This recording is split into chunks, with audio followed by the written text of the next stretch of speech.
सातारा जिल्हा परिषद राडा प्रकरण. दोषी पोलिसांवर गुन्हे दाखल करा. अनिल देसाईंची जामिनावर सुटकेनंतर आक्रमक मागणी. निवडणूक प्रक्रिया पुन्हा राबवण्याची मागणी. महाबळेश्वर न्यायालयाकडून पोलिसांना कारणे दाखवा नोटीस. सातारा जिल्हा परिषद अध्यक्ष निवडणुकीदरम्यान झालेल्या नाट्यमय घडामोडी आणि कथित अपहरण प्रकरणाला आता नवे वळण मिळाले आहे. राष्ट्रवादीचे जिल्हा परिषद सदस्य अनिल देसाई आणि संदीप मांडवे यांची जामिनावर सुटका झाल्यानंतर त्यांनी पोलीस प्रशासनावर गंभीर आरोप केले आहेत. या प्रकरणात दोषी असलेल्या पोलिसांवर गुन्हे दाखल करावेत आणि जिल्हा परिषद निवडणूक प्रक्रिया पुन्हा पार पाडावी अशी आक्रमक मागणी अनिल देसाई यांनी केली आहे. यावेळी पत्रकारांशी बोलताना अनिल देसाई म्हणाले, जिल्हा परिषदच्या अध्यक्ष उपाध्यक्ष निवडीच्या दिवशी 20 तारखेला जो आमच्यावर अन्याय झाला आणि जिल्हा परिषदेच्या इतिहासामध्ये काळाकुट्ट दिवस उगवला. लोकशाही पद्धतीने आम्हाला मतदान करायला आम्ही चाललो होतो. पण या मतदान प्रक्रियेपासून आम्हाला रोखण्यासाठी फार मोठं कटकारस्थान निर्माण केलं गेलं.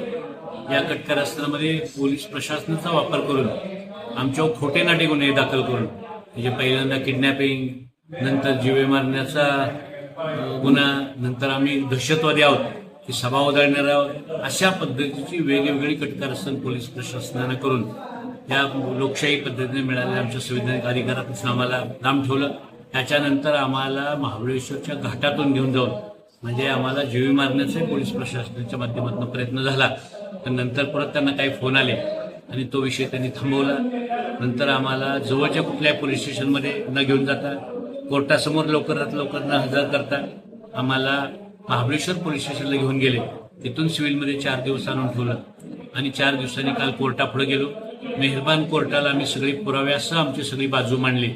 त्या कोर्टाने आम्हा दोघांना तर जामिनामुक्त केलंच, पण ज्या पोलीस प्रशासनानं आमच्याबद्दल हे जे पाप केलं, ज्यांनी लोकशाहीचा खून केला, त्या पोलीस प्रशासनाच्या विरुद्ध कोर्टाने शोकॉज नोटीस काढली आणि मेहरबान कोर्टाने त्यांना सांगितलं की तुम्ही काही या संदर्भात खुलासा द्या. ही सगळी प्रक्रिया तुम्ही चुकीच्या पद्धतीने राबवली असं सांगितलं आणि या प्रक्रियेची माहिती देण्यासाठी आजची ही प्रेस होती. भाऊ, खरं तर पोलीस डिपार्टमेंटने एक विशेष पथकाला एक अहवाल दिलाय.